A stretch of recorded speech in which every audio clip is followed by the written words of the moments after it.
Okay, no, I'm not a riot. I'm using my octopus tripod because I couldn't find another tripod, so I'm using my old octopus tripod. And I'm uploading videos right now from yesterday, so I thought, you know what? Someone sent me this file to react to some of these videos, so I'm gonna react to these videos. I know we're crooked guys. We're on a tripod that I called Octopus. Or my octopus tripod, which I don't hardly use this octopus tripod that much, but I thought, you know what, change it up a little bit. So yeah, today we're gonna change it up a little bit doing this, and I'm gonna react to stuff I've not seen. All I know is emergency alerts, so I'm gonna see about them. And if I get a chance to tell what countries they are, so I've not seen this yet. Someone sent me this like half a minute ago. Someone sent me this like a half a minute ago before I started. And yes, guys, we'll be reading some more Full Metal Alchemist later on today. So here we go. And GTA 4 was a no, so ooh. We'll look at that later, too. Okay, Mr. Boss just posted on my phone saying that GTA 6 came out. So we're going to watch this first, and then that's it. So here we go. I have not seen this yet, so here we go. I'm also uploading videos right now for you guys, so yeah. So here we go. This is called number 2. So part 2 of something. Noises. This is the EAS stuff, so there'll be noises. So you see what they are. Brazil. Not as good. South Africa. It sounds like a bird.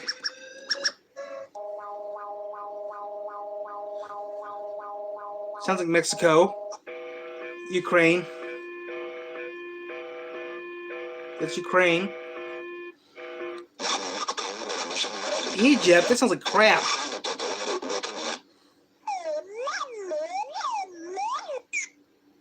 Iceland. That sounds horrible.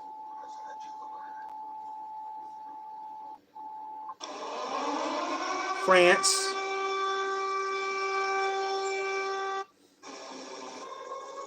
Costa Rica. Costa Rica. Dubai. Jordan. Never heard of it. Oh, I was right. It's a small country. Lebanon. Sounds like the United States. Turkey.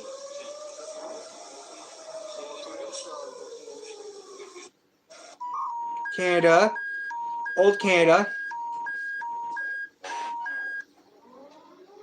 Uruguay. Uruguay. Where's that? South America? Uruguay, I think that's South America, isn't it? Not sure. Cyprus? Where's Cyprus at?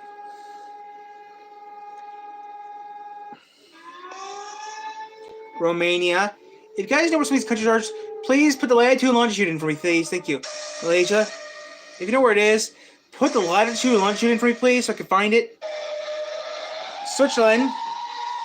If you know some of these countries are, I don't know that. Please put the latitude and longitude in so I can punch it in the computer. Portugal.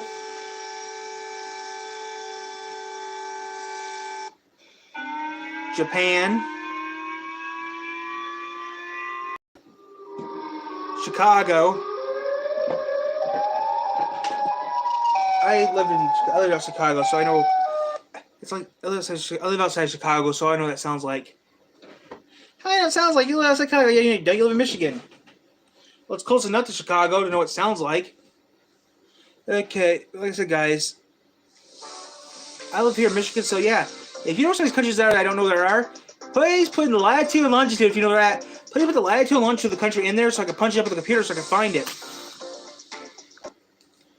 Helps me out a lot better. Afghanistan.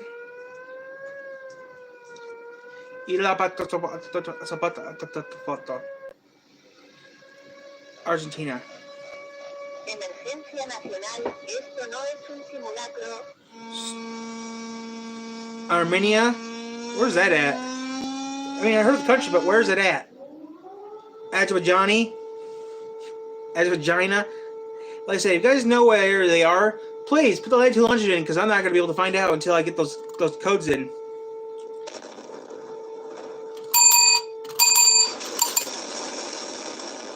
What the fuck's going on here?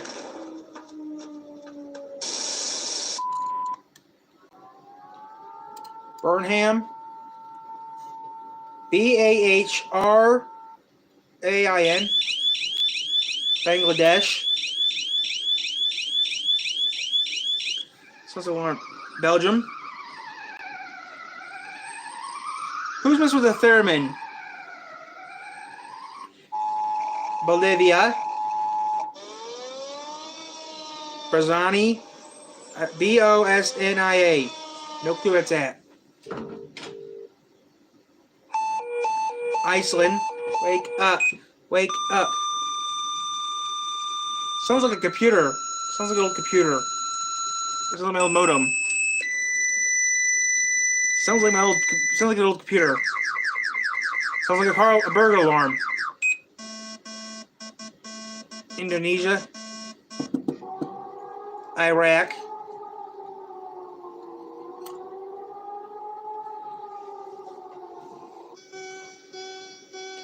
Ireland. Unknown. Part of the print's missing, so I don't know what country this would be.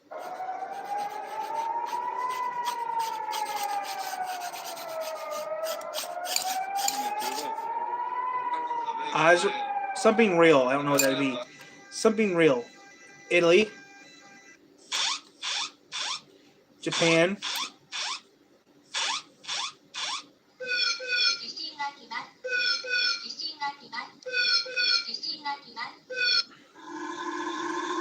Still Japan. All Japan right now. Which, Japan makes more sense. By the time this recording comes out, I'm making videos. So maybe Full Metal Alchemist will come out a little bit later, guys.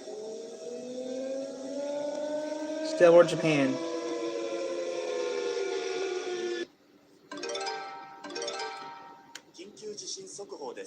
Still Japan.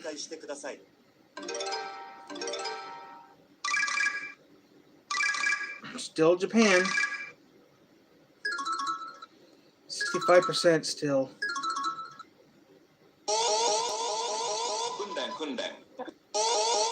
It's still Japan, guys.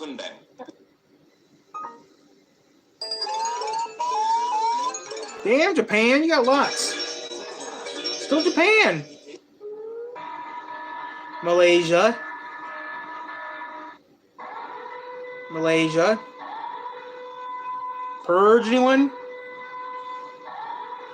Sounds like the Purge, Malaysia. North Korea. North Korea? Pakistan. Panama. South America.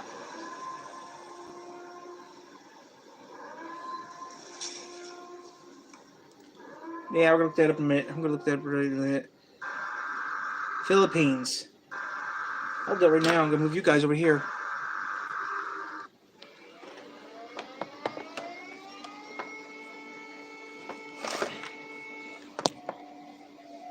Poland. So yeah, guys, I'm gonna leave you guys there. Because this is over, I'm gonna go straight to my TV and put something else on. I think we're done with this, guys. We're gonna do something else. I'm gonna put something else on in a minute, guys. Give me a minute here. Yeah, Tiffany, I understand. Can we have sex? So since we're done with that, guys, we're gonna take a break from the tab. Take a break. We're uploading videos still to the channel, and that's all I'm really gonna say. But we're gonna look up something else now. Like, I don't know, ghost radio stations or something. Like, I don't know, ghost broadcasting. I don't know, something like that. If you guys have a comment on the channel, please tell me what you guys want to see. I wish I could meet Odin Wolf. I mean, we might be doing StreamYard again, guys. Sports update. October 5th. October 5th, NASCAR will be going to the Coliseum this year. There's one teeny big problem, though, guys. You have a choice. You want to watch NASCAR or the Grammys? That's your problem. On the channel, because NASCAR will be at the Coliseum at 5 o'clock on Fox channel. Now, the February 5th is going to be kind of hard to do. You can watch the Coliseum race, or you can watch the Grammys. Up to you. I'm going to watch the Coliseum race because the Coliseum race is pretty neat. Ghost Broadcasting, YouTube. I mean, if I had the money, guys, I mean, I can't wait. I mean, when I was younger, guys, I wanted a television. I mean, when I was younger, I always thought Channel 6. I mean, when I was younger, when I was like at least 6 or 7, when I was like 7 or 8, I mean, when I was like 6 or 7, I wanted to be on the TV. Well, guess what? 20 years later, I'm doing that. Kinda, aren't I? But I mean, come on, think of it. 20 years later, I'm doing what I wanted to do. 20 years later, I'm broadcasting on YouTube. I mean, almost 20 years later, I'm broadcasting online. Close enough. You didn't exist yet. I mean, you didn't exist until 2 years after I moved. So that's pretty neat. No one knows for sure what is being heard when tuned into radio frequency 4625. Oh, UVB76 guys has got screwed up recently. Sent across airwaves between governments and spies. A doomsday signal ready to sound the alarm. Oh. Or a mysterious UVB76 guys is already. I listened to UVB6 yesterday, and it is haywire because of all the shit they're doing right now in Ukraine. It's shit. I wouldn't even go on that channel right now for you guys.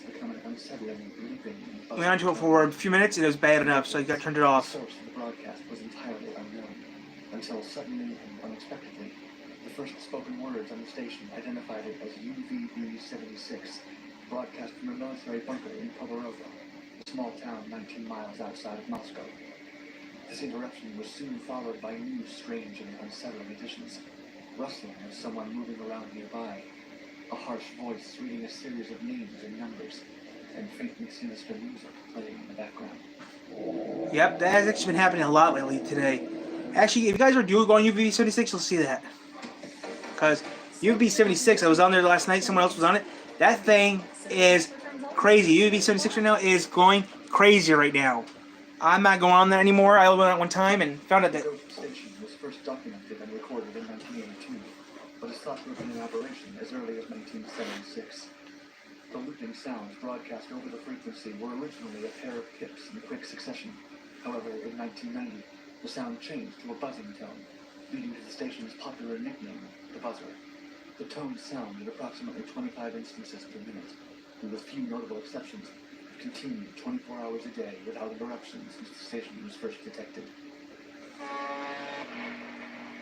It has been buzzing like hell lately. On Christmas Eve, 1997, the first documented vocal transmission over frequency 4625 interrupted the buzzing tone. A Russian voice read a message over the air.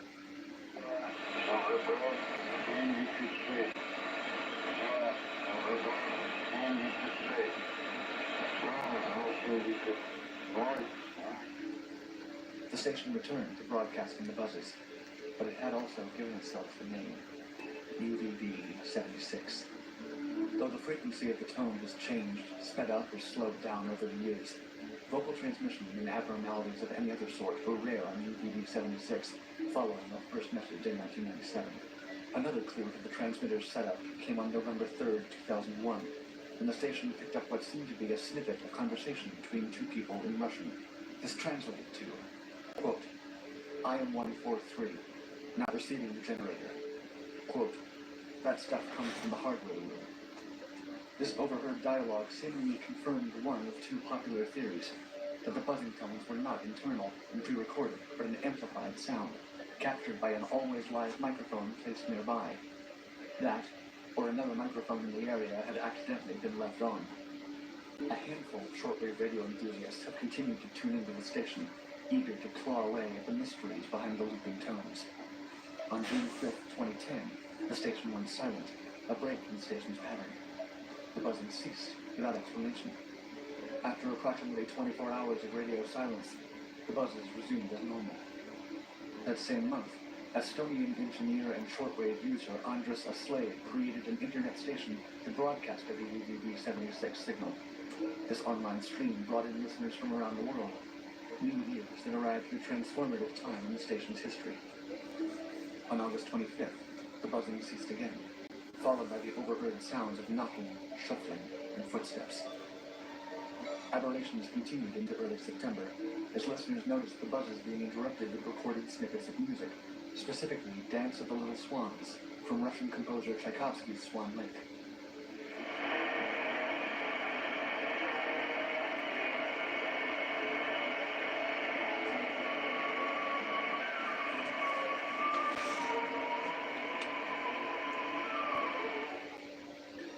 On September 7th, a more dramatic, substantial change occurred, beginning with another voice message that seemed to announce the station's new call letters: Mikhail, Dmitry, Zhenya, Boris, or MDZHB.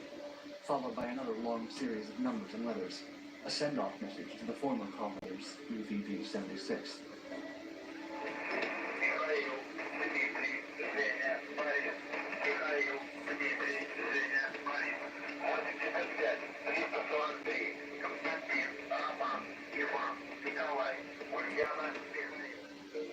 On November 10th, now operating as MDZHB, another overheard conversation was broadcast. This identified as a phone call. A male voice mentions, quote, the brigade officer on duty, the communication code debut, and the name Nadezhda.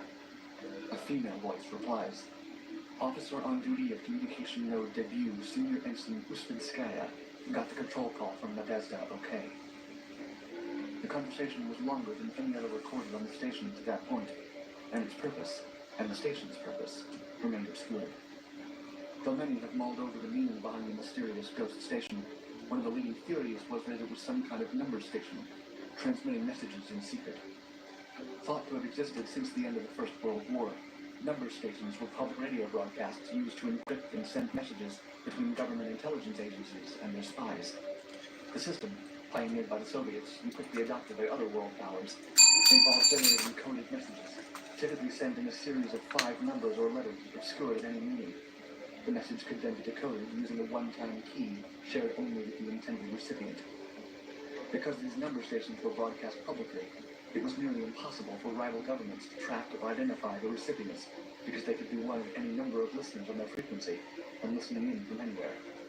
To truly randomize the encryption process, the codes were sometimes even assembled by capturing street noise with microphones and creating the code out of the words and sounds captured. This way they could ensure that no pattern in the randomization process would give away their encryptions. So it seemed possible that MDZHB's purpose could be to send coded messages, but voice transmissions after the first in 1997 were very rare, and the buzzing sound itself seemed consistent in tone and tempo, to the point where it did not seem likely that any sort of meaning could be encrypted into the buzz itself. Another popular theory was that the buzzer was being used as a dead hand signal, a kind of trigger that would fire on the occasion of a nuclear strike against Russia. In the case that such an attack crippled Russia's military force or communication network, the buzzer could be triggered to launch an automatic retaliatory strike. Such a device has long been rumored to exist. However, the way that the buzzer broadcasts hints that this is likely not the case. UVB-76 uses a shortwave frequency, meaning fewer waves that could travel further by ricocheting off charged particles in the atmosphere, allowing them to move around obstacles and obstructions without interference. This has made shortwave popular for use commercially and by the military. However, the layer in which shortwave frequencies travel is not static. It moves depending on the time of day, climbing upwards during the day, then descending back towards Earth at night. For a dead hand signal to be effectively used and reach as far and wide as possible, it would need to change its frequency based on the time of day, as the BBC World Service does.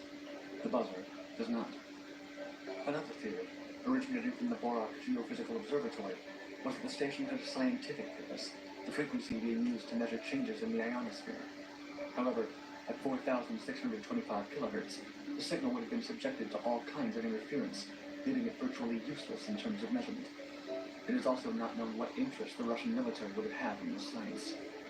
The leading theory, then, is that MDZHB is being used as a military communication system, operational across western Russia, and used to send occasional messages between districts and units. The buzzing sound is used not as a coded message itself, but a placeholder noise, filling the station's vacant waves with a determinate buzzing sound, so that it would be less likely to be used by other shortwave users. A photograph posted on a Russian Wikipedia page seems to confirm this theory, depicting a framed piece of paper on display in a Russian military recruitment office that contains a prominent mention of 4625 kilohertz. Since a slave first moved the stream of the MDZHB station onto the internet, its listeners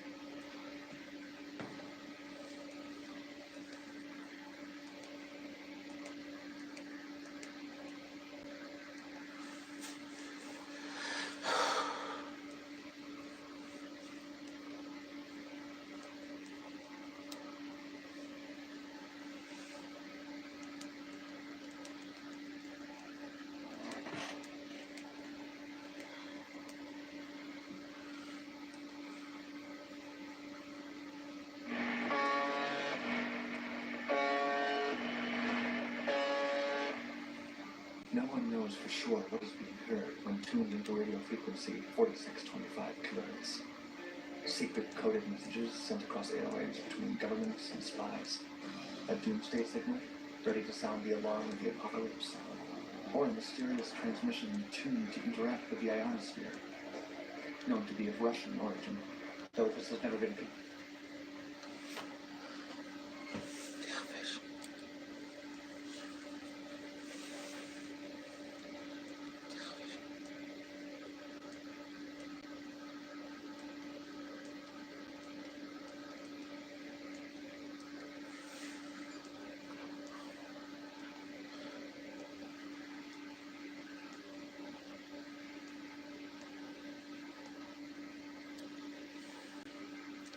Television hacking, YouTube.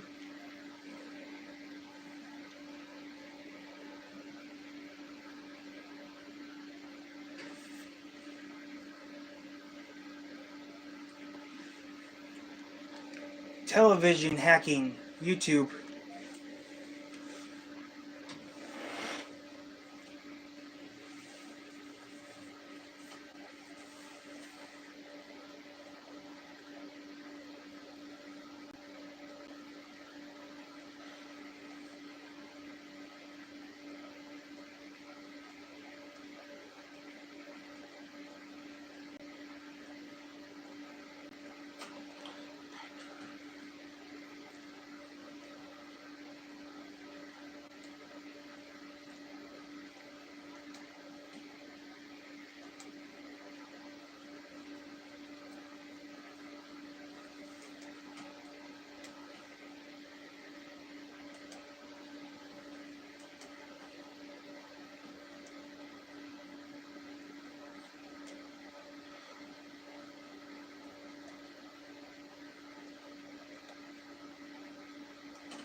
From Chicago television stations, someone using sophisticated equipment managed to briefly and illegally override broadcast signals on WGN-TV and WTTW.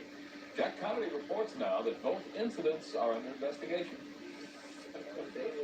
Even in a medium that is no stranger to bizarre moments, these were truly bizarre. Starting first on WGN-TV at 9:14 Sunday night during a sportscast. 12 quarters, finally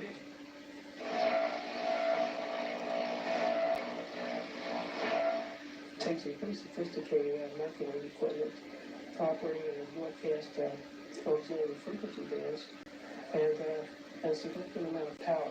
About 2 hours later, the video pirate struck again.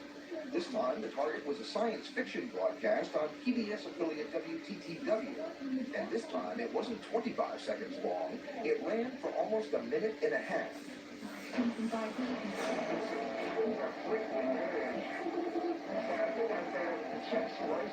By this time, the pirate had managed to insert audio as well, along with a display of a marital aid and a portion of his or her anatomy. It generated hundreds of calls. really expressing sympathy over the fact that our signal would be interfered with in this way and that it would inconvenience so many thousands of our viewers. The incidents are now under investigation by the FCC and the FBI. But the odds, I'd say, if a guy continues to involve himself either sporadically or continuously, very great that we will determine who it is. All early evidence points to someone with a broadcasting background. Someone who really knows the business and marketing in general. But the person in the Max Headroom disguise may not know how sophisticated officials can be in tracing this sort of thing. It leaves an electronic signature. And while it may have been a stunt, it is not treated as a joke. Chicago's video pirate could face a jail sentence and fines for his freelance exercise in public access. Jack Connolly, Fox 32 News. Jury deliberation tonight is trying to find out who's responsible for 2 acts of video piracy. Last night, someone broke into regular programming here on Channel 9 and on Chicago's public broadcasting station. As Larry Roderick reports, the first interruption took place during last night's 9 o'clock news. McMahon, sports anchor Dan Rowan had just started his Sunday night Bears report when the screen suddenly went black, then came back on with a new unruly presence. A man wearing a Max Headroom mask. We have been taken over a video pirate for a short time, until technicians here changed microwave channels between the studio and the transmitter and knocked him off the air. And apparently somebody with some microwave equipment was able to interfere with our signal going to the Hancock transmitter. Now, this is not just anybody off the street. He has to have an electronic expertise of some level, right? Yes, he does. It takes very sophisticated equipment to do this at a significant power level. So this isn't something that just anyone would be able to accomplish. But Channel 9 wasn't alone in its Max Headroom appearance. There was even a longer episode on Channel 11, public broadcasting. I'll give you a hot drink next. A little after 11 p.m., Doctor Who was knocked out by the Max lookalike who pitched the soft drink, then performed a series of antics that station officials found less than humorous before the pirate himself pulled the plug. Fortunately, it was a self-destruct mechanism. It was beyond our control. We now have already implemented steps whereby we could take something like that off the air immediately if it were to occur again. It did, of its own volition, go off the air, as I say, after about a minute and a half. It annoyed some viewers. No, I just thought it would be just a slight mess up. The bad in the middle of the tape, it's going to... We're going to have to tape over it.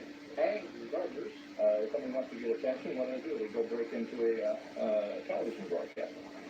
If you get attention, like we're throwing a brick through your window, so to speak. It's not too bright, really. Well, some thought it was a lot of fun. So what did you think about the whole thing? Very, very funny. It may seem rather humorous, but there is more to it than that. For when this person is caught, he or she will face both civil and criminal penalties. It is very serious, and we'd like to inform anybody who's involved in this type of thing that it is serious, and that we will take every step that we can to find out who is doing it.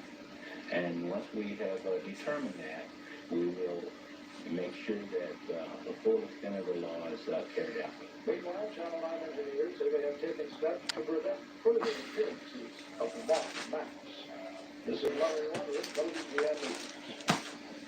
Well, the FCC says last night's piracy was the first of its kind in Chicago. Another one is on tonight, this one for the Video Pirates, who managed to scramble Chicago airwaves. The pirates interrupted WGN and WTTW programming with a show of their own. Our Mike Hirsch has more. Channel 11's Doctor Who was unexpectedly knocked off the TV screen last night by a broadcast pirate disguised as Max Headroom. The wacky and at times perverse. Oh, that's just wrong. Shortly after 11 o'clock, lasting about a minute and a half.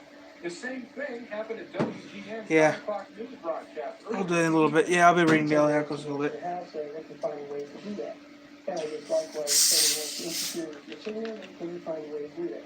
The FCC says the pirates were able to use stronger microwave signals to override the television signals, which are transmitted from the Hancock and Sears towers. Like to inform anybody involved in this kind of thing. So I didn't know what hacked. So I didn't know what hacked Channel 7. My question. 1 year in jail or both.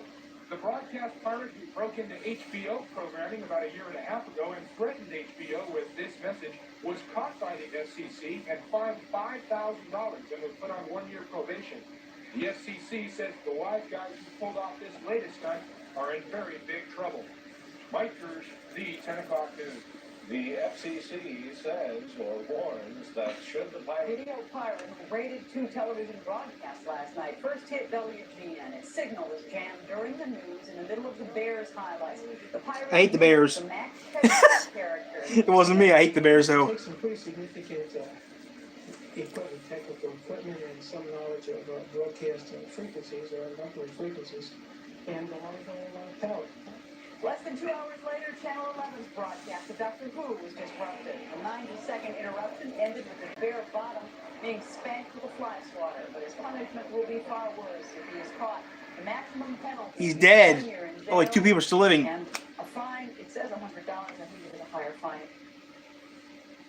I mean, they kind of know who did it, kind of don't know who did it.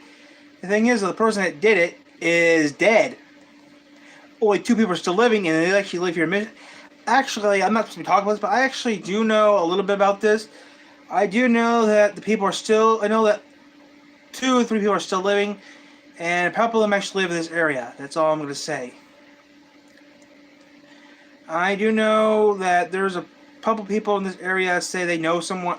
Like, I know someone and knows who did it, kind of. They told me that they worked for a TV station, got pissed, and they fell asleep at the station. That's why they did it for them. That's all I'm legally able to tell you guys.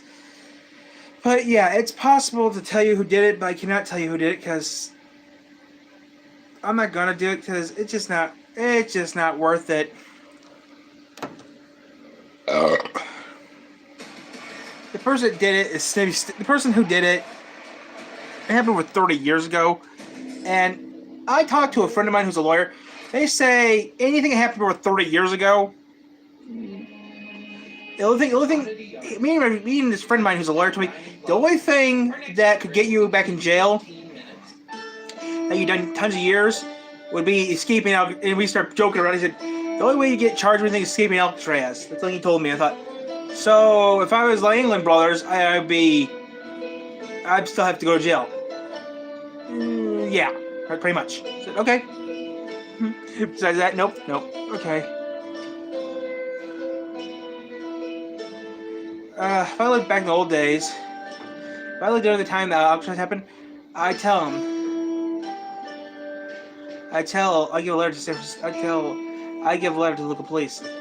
Tell them, hey, I give a letter to the San Francisco Police Department. And tell them, dear San Francisco Police Department, I have reports of the, first things first, address the police department first. Write a letter to the police department. And first, before I go back in time, look at the address, then mail it to them. Mail the police department a letter. Dear San Francisco Police Department, I know the England Brothers. I know where the England Brothers. I know where they're at. The England Brothers. The England Brothers are currently in South America. Location South America, I'm not really sure. I do know that I seen some people the other day. I put down the other day I was in an airport in South America. The other day I was at the airport. The other day I was at the airport. The other day I was at the airport in San Francisco. And I saw these guys. The other day I saw some guys getting on a. The other day I was at the make a big place where I was at. I saw some guys getting ready to hop on a boat to South America. And their significance seems pretty obvious. It's a way to test the accuracy of the color on your TV, computer monitor, etc. Well, unless you were a total coward like I was growing up, in which case Channel 5 still does that. A neat old TV station trying to scare you. Like the emergency broadcast, now alert system, to the non-geek, cowardly child as the case may be, it all seems, frankly, pretty random. At first, anyway. However, unlike the EAS, test patterns are a lot more, shall we say, functional. Yeah.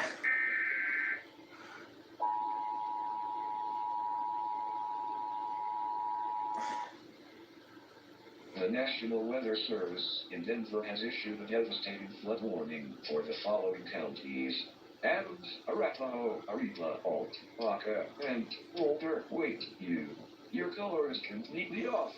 How can you expect us to warn you of this biblical level flood when your contrast is so low? Don't you care at all about picture quality?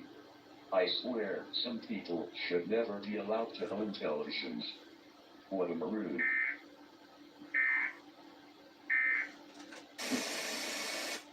In 1930, the BBC transmitted the first television play ever. During the era of the Baird TV system in England, broadcast standards were few and far between.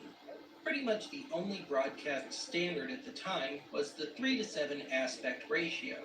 Indeed, the broadcasts themselves were generally somewhat inconsistent as to where exactly hello. they fell on the broadcast Just spectrum, killing time, relaxing. meaning that viewers were Just see what's on. Just killing time, uploading videos to YouTube. That's what I'm doing, guys. So the BBC got involved in the Baird system in 1932. Oh, Little wow. was done at first to change much of That was the first anything. episode on Some TV. high-end televisor sets, read the Baird 30-line TV, 26 had a pounds. crude built-in That's not bad back then. synchronization adjustment dial to help align the picture, to help offset the inconsistencies in broadcasts as So well. building videos, guys. That's all I'm doing right now. The average viewer Or would build have it for yourself for the same BBC price. during this period would have been via the quarter and the wedge test I'm just killing time, guys. I'm uploading videos to YouTube. That's what I'm doing right now. used to give a clean image for Right now, I'm uploading videos to YouTube. That's all I'm really doing right now. Let's turn it down. It's so cold in here. I have a heater right here. Guys, anything? Want to say anything from the chat? I'll read it. I'm just killing some time. Carousel to be used with the second camera for the general purpose of transitional tasks such as Just that there's snow on the ground, so not much is really happening right now, guys. When the BBC started broadcasting via the Ooh, EMI. Ooh, that's old. Marconi standard in 1936, things like exact broadcast frequency placement had finally been ironed out. In an attempt to A, let viewers know they existed, Amateur B, footage. help manufacturers, repairmen, and viewers test the Wow. accuracy of their TVs, the BBC began broadcasting tuning signal cards with distinct shapes and grayscale coloring between shows and at off hours. Meanwhile, here in the States, 2WXB, General Electric Television. General Electric's bankrupt. But unsurprisingly, any images, not just test cards, from the experimental TV era are virtually non-existent. In 1939, as RCA was developing equipment for the new medium, they created what is known as the monoscope.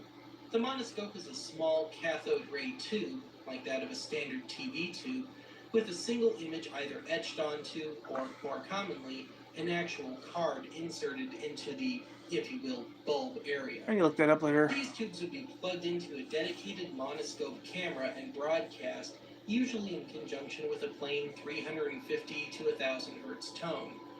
The idea behind the invention was that broadcasters would no longer have to worry about the framing of a live camera shot of a handmade card KS2XBS. on said camera. Broadcasters would My head also hurts have now. less to worry about in terms of The call letters focus are and brightness levels, as those were preset in advance by whatever assigned station employee.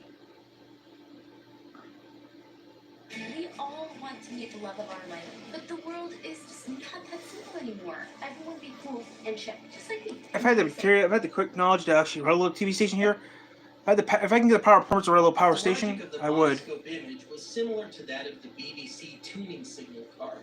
It gave something for the broadcasters to show during off hours. It gave a clean, detailed image for broadcasters and viewers to adjust their screens to, as well as some basic sound to make sure that signal was being generated on the broadcaster's end and for viewers to hear as well. Of course, viewers could have just tuned to a non-existent station to check their sound. The most common and best remembered monoscope image is that of the Indian head test pattern developed by RCA in 1999 for use in their TK1A, B, etc. series of monoscope cameras. The significance of the Indian head being that the image contains strong detail, a wide range of grayscale color, and gave a distinctive, easily identifiable image for people to clarify, if need be.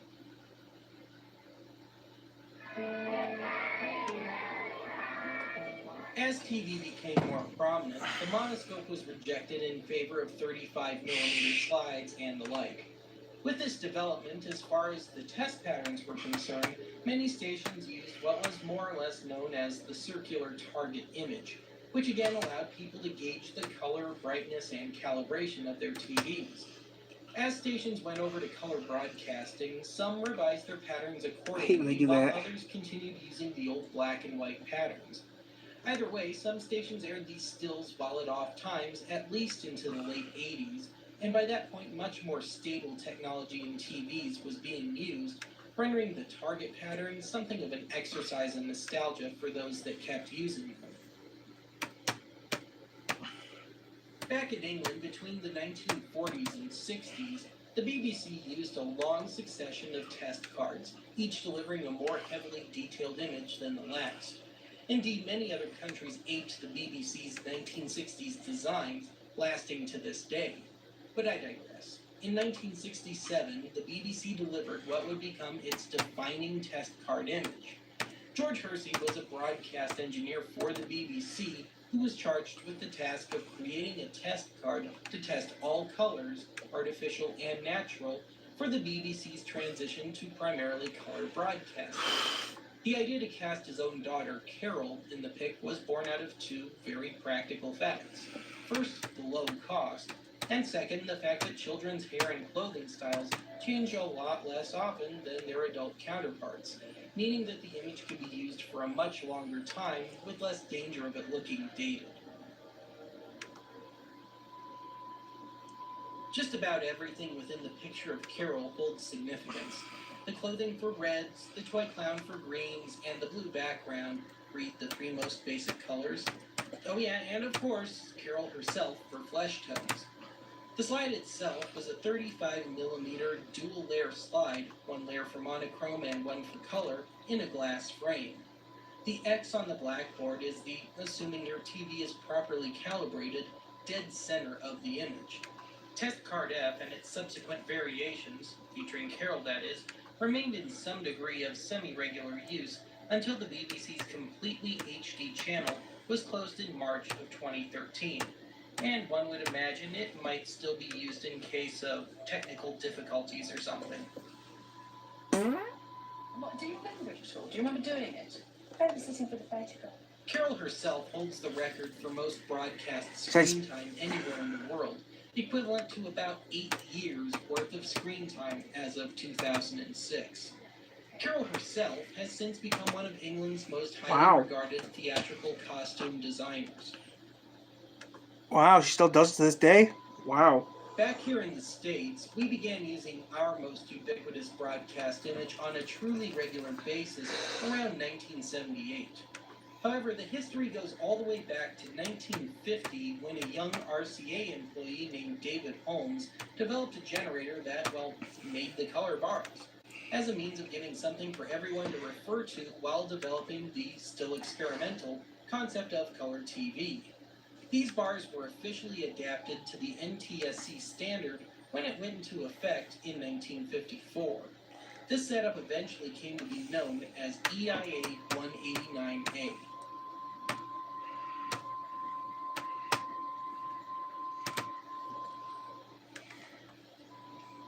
More famously, viewers have seen the SMPTE or SMPTE color bars, SMPTE standing for the Society of Motion Picture and Television Engineers.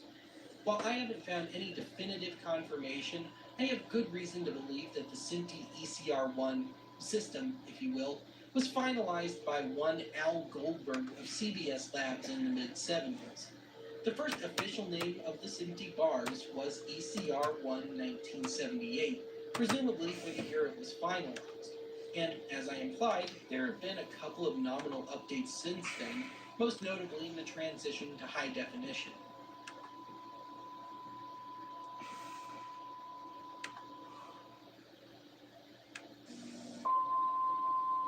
The easiest way to differentiate between EIA and SMPTE bars is to see whether or not it contains an extra, rather narrow row of bars. Aside from this, a fair number of variations of the color bars in general are split by an area of gray to black-ish scale on the otherwise black area in the bottom right area of